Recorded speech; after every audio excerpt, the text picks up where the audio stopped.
आज पढ़ने वाले हैं शिमला सम्मेलन, कैबिनेट मिशन और नौसैनिक विद्रोह। दोस्तों, हमें खुले माइंड से पढ़ना है। तो सबसे पहले मैं एक समरी हमेशा देता हूँ, अभी भी दूंगा, ताकि आपके माइंड पे एक सेटअप बने एंड एक स्टोरी की तरह छप जाए। दोस्तों, जब ये शिमला समझौता हो रहा था तो पहली बार शिमला समझौता विवेल योजना में था कि शिमला समझौता होगा। विवेल योजना फेल हो गई, उसके पहले क्रिप्स मिशन फेल हो गया, तो शिमला समझौता में अब हम आ रहे हैं। दोस्तों, ये टाइम था 1945 का। 1945 में बहुत सारी चीज़ें हो रही थी। द्वितीय विश्व युद्ध हो रहा था, ब्रिटेन में चुनाव हुए थे दोस्तों। और 1945 में ही आपको याद होगा कि हिरोशिमा नागासाकी में एटम बम गिराया गया था, परमाणु बम। एंड 1945 में ही दोस्तों यूएन की बनी थी, यूनाइटेड नेशन बनाता था कि तीसरा वर्ल्ड वार ना हो। तो सुनिएगा थोड़ा क्लियरली, है ना। ये भी आपको प्लस करेगा, माइनस नहीं करेगा, एंड आपका माइंड खोलेगा। ठीक है दोस्तों, ब्रिटेन में चुनाव हुए थे, आम चुनाव 10 जुलाई 1945 को। दोस्तों, दो पार्टी थी। कंजर्वेटिव पार्टी से विंस्टन चर्चिल चुनाव लड़ रहे थे और सेकंड पार्टी थी लेबर पार्टी, जिससे क्लेमेंट एटली लड़ रहे थे। दोस्तों, क्लेमेंट एटली ने मुद्दा बनाया कि भाई अब बहुत हो गई मारकाट, बहुत हो गई लड़ाई, बहुत हो गए कब्जा, बहुत लूट लिया औपनिवेशिक देशों, उपनिवेश मतलब डोमिनियन स्टेट्स को। दोस्तों, उनका कहना था कि अब हमें विकास की और शांति की राजनीति करनी है, हमें डेवलप करना है, अपने लोगों का ख्याल रखना है। तो ये मुद्दे लेके वो जीते थे, और जैसे ही वो जीते तो उन्होंने कैबिनेट मिशन बना दिया कि जाइए भारत को जो भी विवाद है निपटा के उनको आज़ादी दीजिए। दोस्तों, उन्होंने अंग्रेजों का दृष्टिकोण ही बदल दिया। अब देखिए क्या हुआ था। इस बीच हो रहा था दोस्तों, द्वितीय विश्व युद्ध हो रहा था 1945 में, और ब्रिटेन की हालत चरमरा गई थी। ये भी एक कारण था कि भाई आज़ादी देना पड़ी। और दूसरी तरफ से जापान जैसे देशों ने भी इनको परेशान किया हुआ था, जबकि हालांकि ये सिंगापुर वापस ले लिया था इन्होंने। मलाया बर्मा जो कि जापान ने जीता था, वो उन्होंने वापस दे दिया। दोस्तों, 6 अगस्त 1945 को हिरोशिमा में लिटिल बॉय नाम से परमाणु बम गिराया गया, जिसमें बहुत सारे लोग मर गए।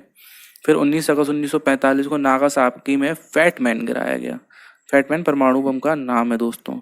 एंड 24 अक्टूबर 1945 को यूनाइटेड नेशन की स्थापना हुई, ताकि दोबारा ऐसी कोई कंडीशन ना आए जिसमें कि विश्व युद्ध हो, थर्ड वर्ल्ड वार से बचने के लिए। और एक और करंट का टॉपिक है दोस्तों कि यूनाइटेड नेशन में स्थायी सदस्य है भारत के थे अकबरुद्दीन।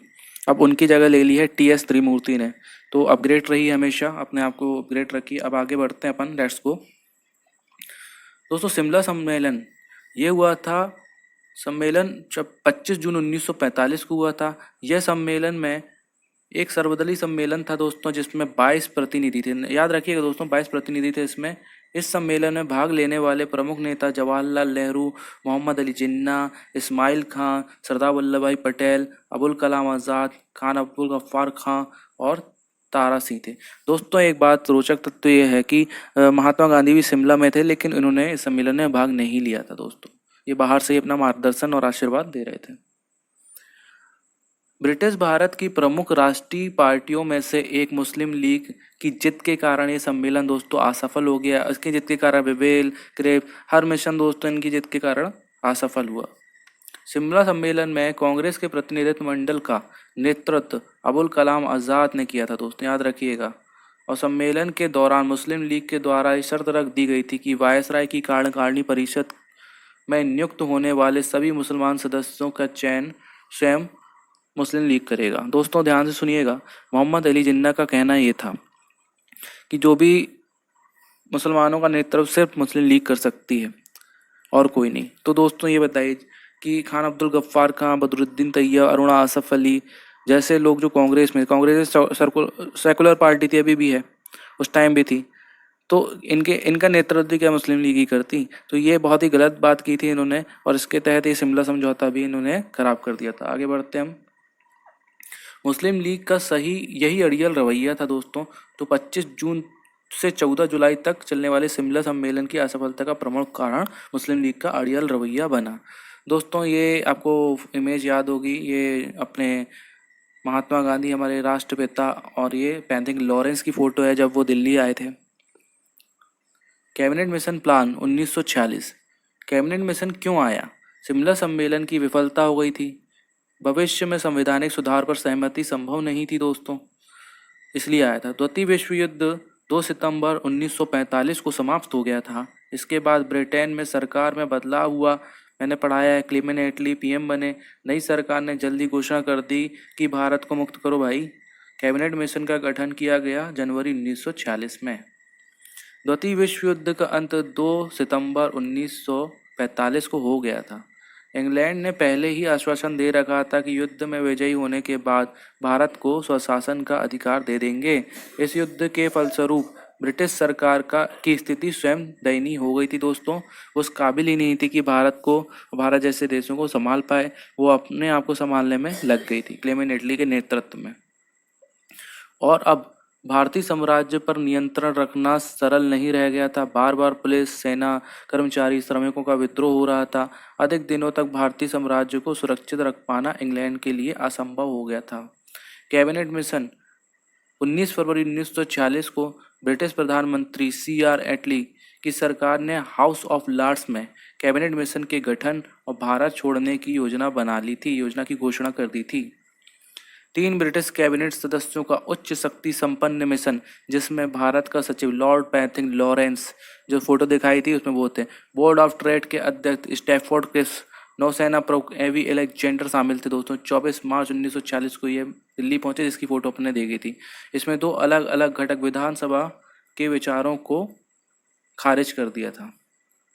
मौजूदा प्रांतीय विधानसभाओं को 3 वर्गों ABC में बांटा। ए में कौन था? सेंटर, बरार, यूनाइटेड पी, और बिहार, उड़ीसा, बॉम्बे, मद्रास, ये हिंदू बहुमत वाले राज्य था। दूसरा बी में सिंध, बलूचिस्तान, उत्तर पश्चिम सीमा प्रांत में मुस्लिम बहुमत है। दोस्तों हमारे मैप में आएंगे उत्तर पूर्व में, जहाँ पाकिस्तान है वो मुस्लिम एरिया था। बंगाल जो डिवाइड हो गया पाकिस्तान से, वो उत्तर पश्चिमी एरिया कहलाता है। इसको मैप आप पढ़िएगा। और बंगाल, असम मुस्लिम बहुमत वाले थे। यहीं पर मोहम्मद अली जिन्ना का कहना था कि भाई यहाँ पर जो सिर्फ मुस्लिम ही वोट करेंगे कि इनको अलग होना है, नहीं होना है, इनको क्या करना है। तो ये विवेल योजना में बोला था उन्होंने, जिसकी वजह से विवेल योजना भी खराब हो गया। इसका मिशन था भारतीय राष्ट्रीय कांग्रेस और अखिल भारतीय मुस्लिम लीग के मध्य राजनीतिक गतिरोध को दूर करना और सांप्रदायिक विवादों को रोकना। ये विवेल और यानी कब से चल रहा था, ये दूर ही नहीं हो रहा था। भारत में सत्ता के शांतिपूर्ण हस्तांतरण के तरीकों को खोजना, संविधान का निर्णय करने वाले तंत्र के बारे में सुझाव देना, अंतरिम सरकार का गठन करना इसका एक उद्देश्य। दोस्तों आपको याद होगा अंतरिम सरकार की बात विवेल योजनाओं से पहले से चल रही थी, लेकिन यही विवादों के कारण मामला रुक जाता था। एटली द्वारा भेजे गए मंत्रिमंडल से कांग्रेस की ओर से बातचीत अबुल कलाम आज़ाद, दोस्तों अबुल कलाम आज़ाद मैन थे जो उसका नेतृत्व कर रहे थे, और जवाहरलाल नेहरू और सरदार वल्लभ भाई पटेल इसको सहायता दे रहे थे पीछे से। महात्मा गांधी से ये लोग सलाह लेते रहते थे, लेकिन इस मूल प्रश्न पर बातचीत में गतिरोध पैदा हो गया कि भारत की एकता बनी रहेगी, क्योंकि वो पाकिस्तान मांगने लगे थे। मुस्लिम लीग की पाकिस्तान की मांग को पूरा करने के लिए देश का विभाजन हो गया था दोस्तों। पाकिस्तान शब्द पहली बार किसने बोला? चौधरी रहमत अली नाम याद रखिएगा। कांग्रेस विभाजन का विरोध कर रही थी। विभिन्न प्रांतों को जितनी भी अधिक से अधिक आर्थिक, सांस्कृतिक और क्षेत्रीय सहायता दे सकना संभव था दोस्तों, उतनी हमने दी ताकि हम डिवाइड ना हो, लेकिन जिसका डर था वही हुआ, हम डिवाइड हो गए। महात्मा गांधी के विचार अनुसार तत्कालीन परिस्थितियों में ब्रिटिश सरकार द्वारा प्रस्तुत यह सर्वोत्तम प्रलेख है, लेकिन इस योजना का सबसे बड़ा दोष यह था दोस्तों कि इसमें केंद्र सरकार को काफ़ी दुर्बल बना दिया था और प्रांत को अपना निजी संविधान बनाने के अधिकार दे दिया था। दोस्तों समझिएगा, ये आपका घर है, इसके बीच में आप रहते हैं, तो बीच में क्या है, आपके पापा या मम्मी जिसकी घर में चलती है वो है। अगर उनको पावर दे देंगे तो आप लोग इकट्ठा रहेंगे, संगठित रहेंगे। यदि आप सबको 4-5 भाइयों को पावर दे दी जाए, बहनों को, तो आपस में आप लड़ेंगे, डेली विवाद होंगे। तो सेंटर में पावर होना इसलिए जरूरी है, लेकिन इनका कहना था प्रांतों को मजबूत कर लेते शुरू से। क्रिप्स मिशन के तहत ही कैबिनेट मिशन भी ना तो पूरी तरह स्वीकृत की जा सकती थी और ना ही अस्वीकृत, मतलब गले की फांस बन गई थी। ये इमेज दोस्तों रॉयल नेवल विद्रोह की याद में यहाँ तो सिंगापुर में ये मूर्ति बनाई गई है, और ये उस टाइम के अखबार में दोस्तों ये तस्वीर छपी थी और पूरा जो विद्रोह हुआ था उसकी खबर छपी थी। नौसेना विद्रोह 1940 का नौसेना विद्रोह जो कराची से कलकत्ता तक फैल गया था, और 72 वर्ष पहले 18 फरवरी की ही तारीख थी जब रॉयल इंडियन नेवी के नौसैनिक ने तत्कालीन ब्रिटिश हुकूमत के खिलाफ बगावत कर दी थी दोस्तों। जहाज कौन सा था इसका पूछे तो HMIS तलवार जहाज के जहाजियों और रॉयल इंडियन नेवी ने भूख हड़ताल की घोषणा की, जो कि नौसेना में भारतीयों की स्थितियों और उनके साथ हो रहे व्यवहार से प्रभावित थी। इस हड़ताल को एक स्लो डाउन हड़ताल भी कहा जाने लगा। दोस्तों HMIS तलवार के कमांडर थे FM किंग, है ना। FM किंग ने कथित तौर पर नौसैनिक और जहाजियों को गाली देते हुए संबोधित किया था, बुरा व्यवहार किया था, जिसके तहत इस स्थिति को और भी आक्रामक रूप दे दिया गया। दोस्तों इनके व्यवहारों की वजह से ही बहुत प्रॉब्लम हुई थी, ये हर इंडियन को गिरी नज़रों से देखते थे। कराची, मद्रास, कलकत्ता, मंडपम, विशाखापट्टनम अंडमान द्वीप समूह में स्थापित बंदरगाहों के चलते एक बड़ा वर्ग इस हड़ताल के प्रभाव में आ गया था दोस्तों। किंतु दुर्भाग्य से इस विद्रोह को भारतीय इतिहास में समुचित महत्व नहीं मिला दोस्तों इतिहासकारों ने का मानना था ये जो विद्रोह था ये देश को लेके नहीं था, ये इनकी पर्सनल प्रॉब्लम्स को लेके था। लेकिन दोस्तों ये जो विद्रोह था ये बहुत जगह फैल चुका था, ना कि देश में, देश के बाहर भी, लेकिन इसको कवर नहीं किया गया, इसको इतनी इम्पोर्टेंस नहीं मिली।